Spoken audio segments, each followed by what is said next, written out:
अस्सलाम वालेकुम स्टूडेंट्स, आज हम रिसर्च मेथड इन साइकोलॉजी 1 में पढ़ेंगे नॉलेज क्या होता है और नॉलेज किस तरह गेन किया जाता है। तो सबसे पहले देखते हैं what is knowledge. Knowledge is a familiarity, awareness और अंडरस्टैंडिंग ऑफ समवन और समथिंग। नॉलेज किसी भी चीज से मुताल्लिक, किसी भी इंसान, कोई सिचुएशन, कोई मामला, कोई भी ऑब्जेक्ट हो, उससे आप कैसे अवेयर होते हैं, उसको अंडरस्टैंड कैसे करते हैं, उसको समझते कैसे हैं और उससे फेमिलियर कैसे होते हैं, उसे जानते कैसे हैं। द फैक्ट और condition of knowing something with familiarity gain through experience और एसोसिएशन। और किसी भी इंसान को, किसी भी सिचुएशन को, किसी भी ऑब्जेक्ट को अंडरस्टैंड करने के लिए, उसको समझने के लिए जरूरी है कि आप उसे एक्सपीरियंस करें या उससे खुद को एसोसिएट करें। बाज़-औक़ात हम डायरेक्टली एसोसिएट तो नहीं होते या हम डायरेक्टली किसी चीज को एक्सपीरियंस नहीं करते हैं, लेकिन उसे जानने के लिए हमें उससे कुछ ना कुछ रिलेट करना होता है, चाहे हम इनडायरेक्ट करें या डायरेक्ट करें, क्योंकि जब तक हम उससे कनेक्ट होने की कोशिश नहीं करेंगे हम उसे जान नहीं पाएंगे। Approaches to knowledge. People use general and scientific approaches or methods to acquire knowledge. अब लोग मुख्तलिफ तरीकों से नॉलेज हासिल करने की कोशिश करते हैं, किसी चीज को जानने की कोशिश करते हैं। उसमें कुछ तरीके तो साइंटिफिक भी होते हैं और कुछ नॉन साइंटिफिक भी होते हैं। बहुत से साइंटिफिक और नॉन साइंटिफिक मेथड जो हैं वो अवेलेबल हैं, जिनके थ्रू आप एक इंफॉर्मेशन और नॉलेज जो है वो गेन कर सकते हैं। Methods of inquiry. Methods of inquiry are ways in which a person can acquire knowledge or find answers to questions. अब मेथड ऑफ इंक्वायरी जो है वो ऐसे तरीके होंगे कि जिनके थ्रू आप क्वेश्चन का आंसर फाइंड आउट करने की कोशिश करेंगे। जैसे आपके जहन में कोई क्वेश्चन हो और आप उसके आंसर को फाइंड आउट करना चाहते हैं। एक क्वेश्चन होता है, बाज़-औक़ात इंक्वायरी में क्वेश्चन से क्वेश्चंस निकलते हैं। आपके माइंड में क्वेश्चन होता है, आप उसका आंसर फाइंड आउट करते हैं, फिर उसी के कनेक्शन में फर्दर क्वेश्चंस आपके माइंड में होते हैं, उन क्यूरीज का आंसर आप फाइंड आउट करते हैं। तो एक इंक्वायरी की तरह एक तफ्तीश वाली होती है कि आप पूछते हैं कि अच्छा ऐसा कब हुआ, क्यों हुआ, किसने किया, कौन कौन था, किसी भी सिचुएशन से रिलेटेड आप डिफरेंट क्वेश्चंस को सामने रखकर और क्वेश्चंस की एक चेन को लेकर आप एक मामले को इंक्वायर कर सकते हैं। The method of authority. In the method of authority, a person finds answer by seeking out an authority on the subject. अब यहाँ पर पर्सन जो है वो एक अथॉरिटी को फाइंड आउट करेगा, उसको तलाश करेगा कि जो उसके क्वेश्चन का आंसर दे सके। यानी वो खुद उसको इंक्वायर उस तरह नहीं कर रहा जैसे हमने पहले पढ़ा, बल्कि वो एक पर्सन के थ्रू, एक अथॉरिटी के थ्रू जो है वो एक मामले के बारे में जानना चाह रहा है। वो अथॉरिटी जो होगी उसको उस सब्जेक्ट पर, उस मामले पर कमांड होगी या वो उस सिचुएशन को समझता होगा, उस मामले को समझता होगा, उस ऑब्जेक्ट से रिलेटेड उसे एक उसके पास ऑथेंटिक इंफॉर्मेशन होगी। This can mean consulting an expert directly or going to a library to read the works of an expert. अब इसमें दो तरीके हैं कि या तो आप उस एक्सपर्ट से डायरेक्टली मिलें या फिर आप लाइब्रेरी में जाएं और देखें कि उस सब्जेक्ट पर या जिस टॉपिक को आप सर्च कर रहे हैं उससे रिलेटेड एक एक्सपर्ट ने क्या लिखा है। उनकी बुक्स मौजूद होंगी, वो बुक आप निकालते हैं, उसको पढ़ते हैं और आपके पास एक ऑथेंटिक इंफॉर्मेशन होती है कि books are the source of authentic information. इसी तरह बाज़-औक़ात स्टूडेंट जो है वो अपने एक सब्जेक्ट टीचर से जाकर डायरेक्टली मिलता है और क्वेश्चन रखता है और टीचर जो है वो उसके क्वेश्चन का आंसर देता है। इसी तरह अगर कोई डॉक्टर है, हेल्थ प्रोफेशनल्स हैं या वो एक फील्ड में एक्सपर्ट हैं, स्पेशलिस्ट हैं और आपको पता है कि डॉक्टर जो हैं वो चूंकि स्पेशलिस्ट है, वो आपको इस डिजीज से रिलेटेड जो है वो आप बहुत अच्छी इंफॉर्मेशन आपको देंगे, ऑथेंटिक इंफॉर्मेशन देंगे, तो आप उस डॉक्टर के पास जाते हैं। तो फिर एक अथॉरिटी के जरिए जो है वो आप एक ऑथेंटिक इंफॉर्मेशन हासिल करने की कोशिश करते हैं। Whenever you consult books, people, television or the newspaper, you use the method of authority.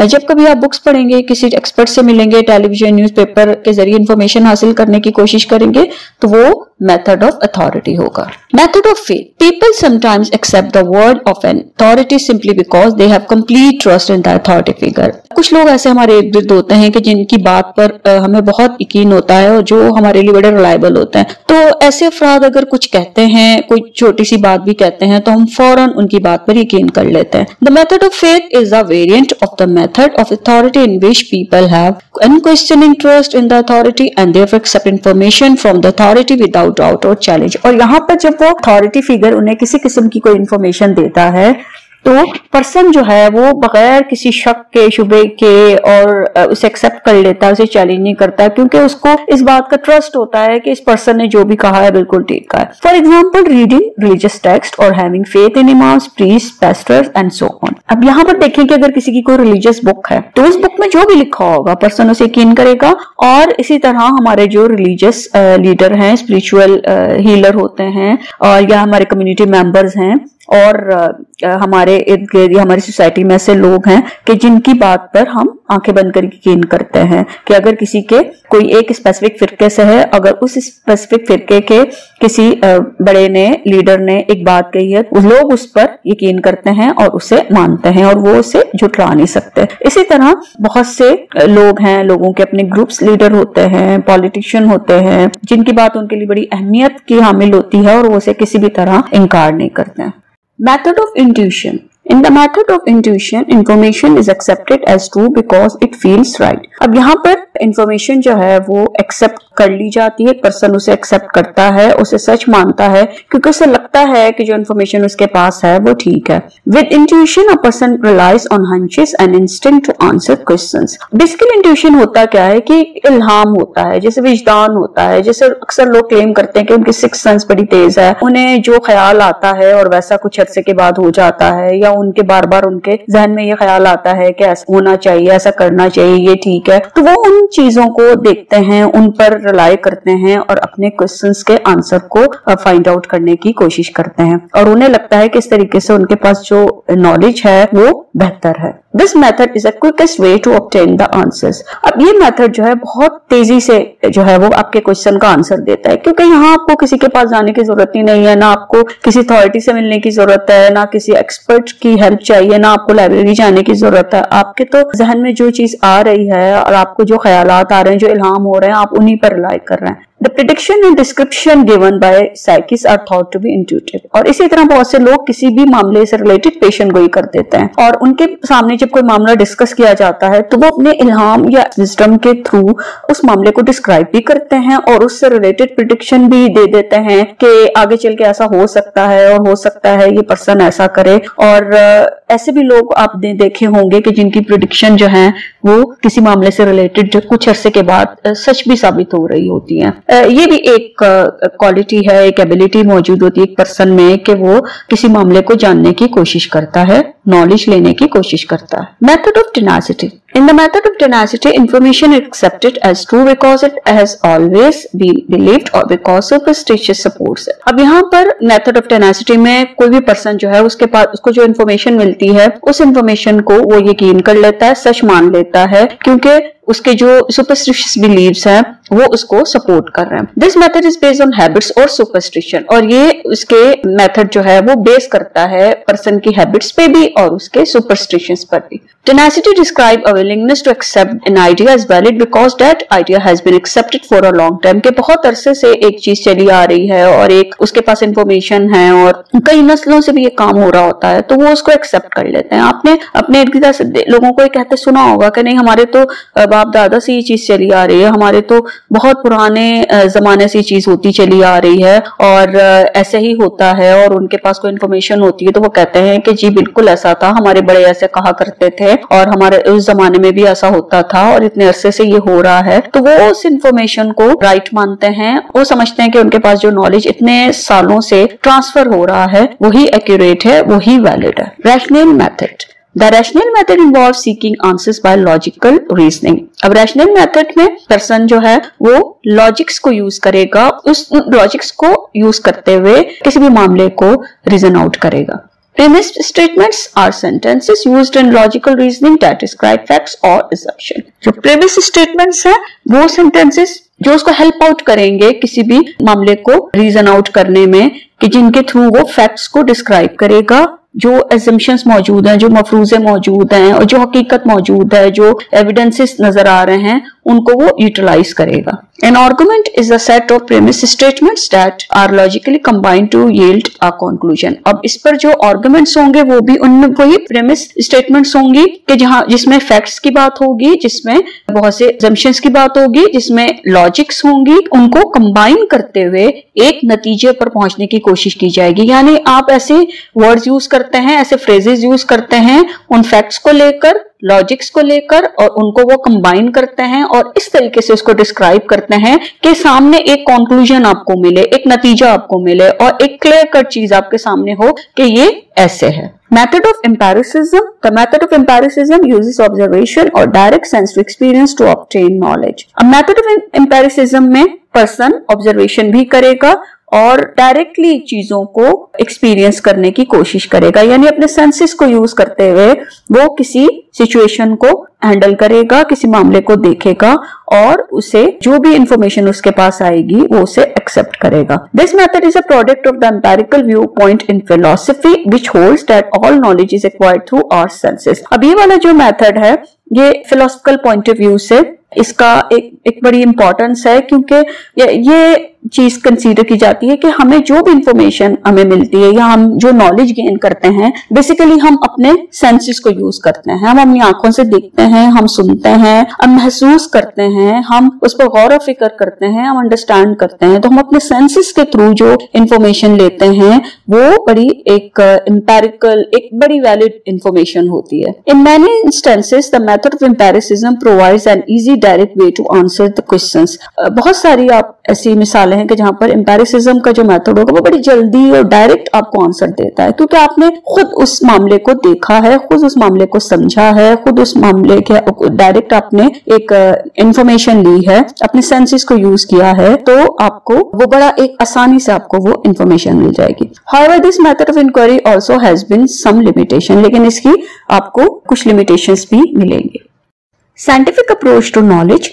Scientific method is a mean of seeking truth is to distinguish it from our everyday way of knowing। अब जो scientific method होगा वो हमारी जो रोजमर्रा जिंदगी में हम जिस तरह नॉलेज लेते हैं, इंफॉर्मेशन लेते हैं, उससे डिफरेंट होगा, क्योंकि साइंटिफिक मेथड जो है वो डिफरेंट अंदाज में मुख्तलिफ तरीके से एक सच को जानने की कोशिश करता है। Scientific method extend our everyday ways of knowing. ठीक है, साइंटिफिक मेथड फैक्ट्स की बात करता है, उसका तरीकेकार थोड़ा डिफरेंट होता है, लेकिन ये हमारे जो एवरीडे हमारे पास जो नॉलेज है, इंफॉर्मेशन, इसी को एक्सटेंड करता है। यानी जैसे अगर आप कहते हैं कि कॉन्फ्लिक्ट है, दो लोगों में कॉन्फ्लिक्ट होता है, दो लोगों में तजाद हो जाता है, कोई झगड़ा हो जाता है, तो हम ये देखते हैं कि दो लोगों में किस तरह झगड़ा होता है, वो किस मामले पर उलझे हैं, हम उसकी इंक्वायरी करते हैं, देखते हैं, बहुत दफा हम दो लोगों के झगड़े को निपटाते हैं। ये तो हमारा एक एवरीडे एक्सपीरियंस है कि हम नॉर्मली हम साइंटिफिक एक वे से हट कर भी हम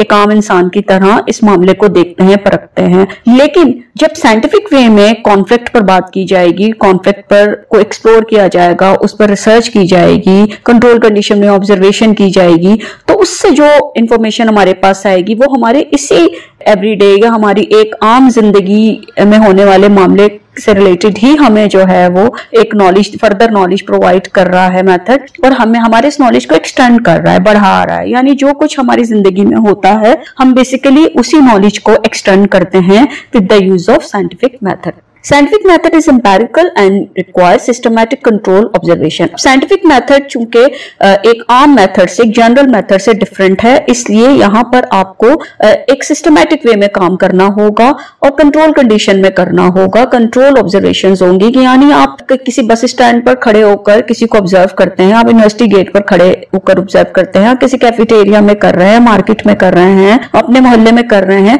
तो वो ऑब्जर्वेशन एक आम ऑब्जर्वेशन है, that is not the scientific systematic observation. लेकिन जो साइंटिफिक ऑब्जर्वेशन होगी बड़े सिस्टमैटिक वे में होगी और वहां आपको बहुत से एक्सट्रेनियस वेरिएबल्स को, फैक्टर्स को कंट्रोल करना होगा। Scientists gain the greatest control when they conduct an experiment. In an experiment, researchers manipulate independent variable to determine their effect on behavior। अब साइंटिस्ट जो हैं वो जब एक्सपेरिमेंट करते हैं तो उनका कंट्रोल बहुत ज्यादा होता है, क्योंकि एक्सपेरिमेंट जो है वो बहुत कंट्रोल कंडीशन के साथ किया जाता है। नॉन एक्सपेरिमेंटल स्टडीज में कंट्रोल ज्यादा नहीं होता। अब एक्सपेरिमेंट में रिसर्चर जो है वो इंडिपेंडेंट वेरिएबल को मैनिपुलेट करेगा ताकि उस देखे कि इंडिपेंडेंट वेरिएबल में चेंज लाने की वजह से जो डिपेंडेंट वेरिएबल है या जिस बिहेवियर को वो स्टडी कर रहा है उसमें किस तरह के चेंजेस हो रहे हैं। The scientific method refers to the ways in which questions are asked and the logic and method used to gain answer. Scientific methods में वो सारे तरीके आएंगे जिनमें आप किसी भी क्वेश्चन का आंसर जो है फाइंड आउट करेंगे तो बड़े लॉजिकल वे में करेंगे, सिस्टमैटिक वे में करेंगे।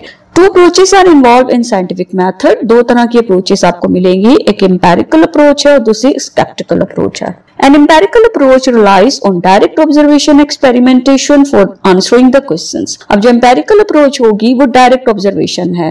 Being a scientist आप experiment करेंगे, observe करेंगे control condition में उन questions का answer find out करने में जो आपने research design करते वक्त frame किए थे।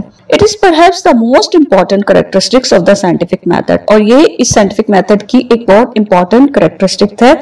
Using this approach, psychologists focus on behaviors and experiences that could be observed directly. अब इस अप्रोच को यूज करते हुए साइकोलॉजिस्ट जो हैं वो बिहेवियर को अंडरस्टैंड कर सकते हैं, बिहेवियर को ऑब्जर्व कर सकते हैं। With powerful method of observation, psychology is on the way to becoming a quantifiable laboratory-based science. अब इस observation के थ्रू ये बड़ा powerful एक मेथड है कि आप डायरेक्ट ऑब्जर्व करते हैं बिहेवियर को, ह्यूमन बिहेवियर को भी कर सकते हैं, एनिमल्स पर भी स्टडीज होती हैं। तो इस तरीके को यूज करते हुए साइकोलॉजी जो है वो आप एक तरह समझेंगे वो भी एक लेबोरेटरी बेस्ड साइंस है, एक फील्ड ऐसी है कि जिसमें लेबोरेटरी वर्क किया जा सकता है। Skeptical approach. Skepticism is generally a questioning attitude or doubt toward one or more putative instances of knowledge which are asserted to be mere beliefs or dogma.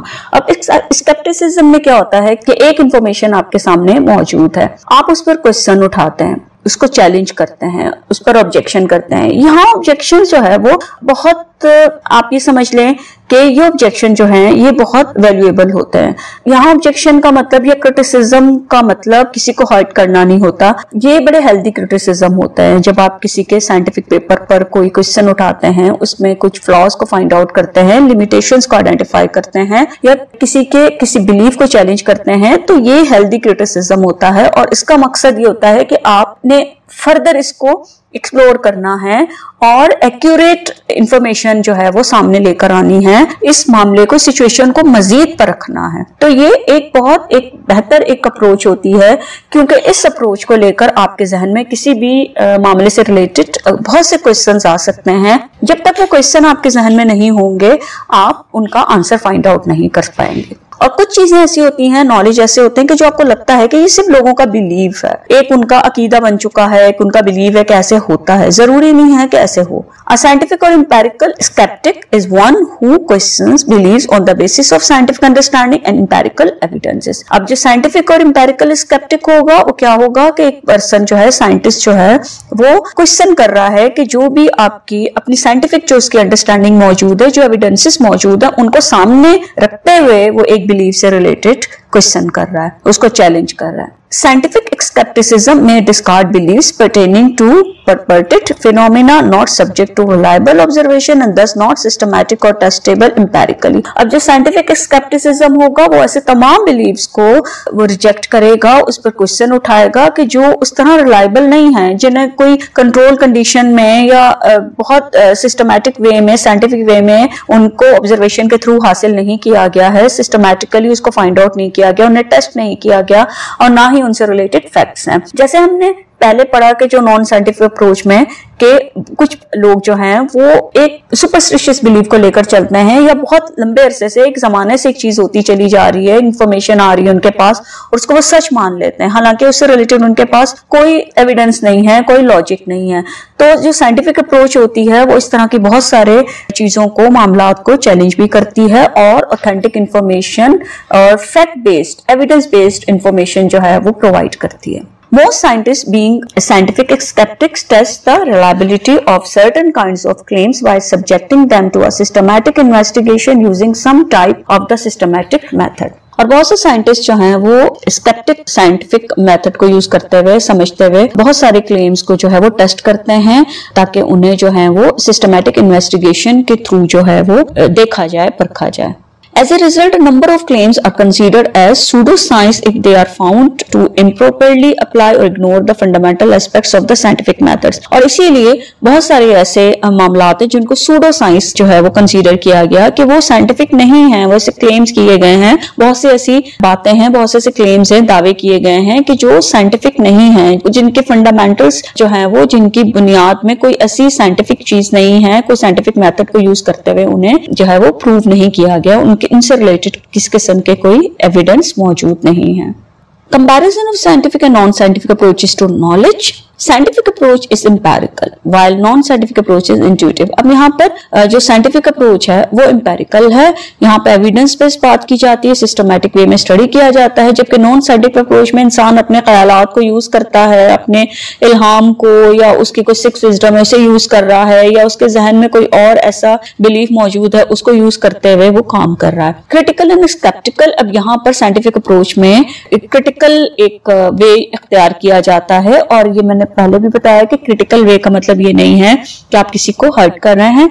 यहाँ क्रिटिसिज्म का मतलब है एक हेल्थी क्रिटिसिज्म, कि आपने एक क्लेम को, एक कोई बिलीव है, क्लेम है, कोई कॉन्सेप्ट मौजूद है, तो आपने उसको क्रिटिकली देखना है ताकि आप एक ऑथेंटिक इंफॉर्मेशन और फैक्ट बेस्ड इंफॉर्मेशन जो है वो सामने लेकर आए। और नॉन साइंटिफिक अप्रोच अनक्रिटिकल और एक्सेप्टिंग है कि वहां पर इस तरह का क्रिटिसिज्म नहीं होता, इस तरह क्रिटिकली साइंटिफिक लेंस के थ्रू वो किसी चीज को क्रिटिकली एनालाइज नहीं किया जाता, और इंफॉर्मेशन जो होती है उसे एक्सेप्ट कर लिया जाता है, उसे मान लिया जाता है। साइंटिफिक और सिस्टमैटिक है और कंट्रोल है कि यहाँ पर सिस्टमैटिक वे में आप ऑब्जर्वेशन करेंगे, या साइंटिफिक और सिस्टमैटिक वे में आप करेंगे, कंट्रोल करेंगे एनवायरनमेंट को, एक्सट्रेनियस वेरिएबल को कंट्रोल करते हुए काम करेंगे। जबकि नॉन साइंटिफिक अप्रोच जो है वो कॉजल है, कैजुअल है। नॉन साइंटिफिक अप्रोच जो है वो कैजुअल है और अनकंट्रोल है, कि वो जैसे हो जाती है कि जैसे आपको आज एक इन्फॉर्मेशन मिल गई, आपने कोई चीज प्लान नहीं की और आपको एक इन्फॉर्मेशन नॉलेज मिल गया, और इसी तरीके से कभी आपने कोई प्लान किया, आप लाइब्रेरी गए, आपने एक इन्फॉर्मेशन ले ली, तो ये जिस तरीके से भी आपको इन्फॉर्मेशन मिलती है, नॉलेज मिलता है, वो अनकंट्रोल कंडीशन में होता है। साइंटिफिक अप्रोच अनबाइज्ड होती है और इसमें ऑब्जेक्टिविटी आपको बहुत ज्यादा मिलेगी, जबकि नॉन साइंटिफिक अप्रोच एम्बिगस होती है और सरप्लस मीनिंग्स के साथ होती है। यहाँ आपको उस तरह ऑब्जेक्टिविटी नहीं नजर आएगी, इसमें सब्जेक्टिविटी बहुत ज्यादा इन्वॉल्व होती है, लोगों के पर्सनल ओपिनियन, उनके अपना परसेप्शन इन्वॉल्व होता है, उनकी अपनी अंडरस्टैंडिंग इसमें इन्वॉल्व होती है। साइंटिफिक अप्रोच में क्लियर डेफिनेशन होगी, आप वेरिएबल जो भी यूज करेंगे उसको ऑपरेशनली डिफाइन करेंगे, जबकि नॉन साइंटिफिक अप्रोच में ऐसा नहीं होता। साइंटिफिक अप्रोच बड़ी एक्यूरेट और प्रिसाइज होती है, जबकि नॉन साइंटिफिक अप्रोच इनएक्यूरेट हो सकती है। ये मैंने कहूंगी कि हर सिचुएशन में नॉन साइंटिफिक अप्रोच इनएक्यूरेट होती है, कहीं एक्यूरेट भी होती है। हम बहुत सारी इंफॉर्मेशन जो है वो नॉन साइंटिफिक वे में लेते हैं, क्योंकि हम सुबह से शाम तक साइंटिफिक अप्रोच तो यूज नहीं कर सकते, और जो लोग साइंटिस्ट नहीं हैं, जो प्रोफेशनल नहीं हैं, वो किस तरीके से साइंटिफिक अप्रोच जो है वो डेली लाइफ में यूज कर सकते हैं। लेकिन अगर हम इसके कंपैरिजन में देखें साइंटिफिक अप्रोच में, तो फिर हमें पता चलता है कि जो हमारा नॉन साइंटिफिक वे है किसी भी इंफॉर्मेशन को लेने का, वो इनएक्यूरेट हो सकता है। साइंटिफिक अप्रोच वैलिड है और रिलायबल होती है, कि यहाँ पर जाहिर है आपके पास जो नॉलेज आ रहा है आपने उसको बड़े सिस्टमैटिक वे में और साइंटिफिक वे में लिया है, और जो इन्फॉर्मेशन आपको एक्यूरेट नहीं लग रही आपने उसको डिस्कार्ड कर दिया, और जो इन्फॉर्मेशन आपको वैलिड नजर आई है, जिससे रिलेटेड आपके पास फैक्ट्स हैं, आपने उसको एक्सेप्ट कर दिया। जबकि नॉन साइंटिफिक अप्रोच जो है वो इसके अपोजिट है, जरूरी नहीं कि वो नॉलेज जो आपके पास है वो वैलिड भी हो और रिलायबल भी हो। साइंटिफिक अप्रोच टेस्टेबल है, आप यहाँ पर अज्यूम करेंगे रिलेशनशिप, कनेक्शन दो वेरिएबल में अज्यूम करेंगे, या रिलेशनशिप अज्यूम करेंगे, आप assumptions फ्रेम करेंगे और फिर आप उनको टेस्ट करेंगे। जबकि नॉन साइंटिफिक अप्रोच जो है वो आप उसको साइंटिफिक वे में उस तरह टेस्ट नहीं कर सकते। यहाँ पर टेस्टेशन इस तरीके से हो सकती है कि आपके पास इन्फॉर्मेशन है, आपने किसी थर्ड पर्सन से इन्फॉर्मेशन ली और फिर आपको पता चला कि नहीं, वो जो फर्स्ट इन्फॉर्मेशन आपको मिली थी वहां पर एरर मौजूद है, सेकंड पर्सन ने आपको ज्यादा अच्छी इन्फॉर्मेशन दी है, लेकिन जो भी होगा वो उस तरह टेस्टेबल नहीं हो सकती जैसे साइंटिफिक वे में होती है। तो स्टूडेंट्स, ये डिफरेंट मेथड्स थे जिनके जरिए हम नॉलेज गेन करने की कोशिश करते हैं और किसी भी मामले को जानने की समझ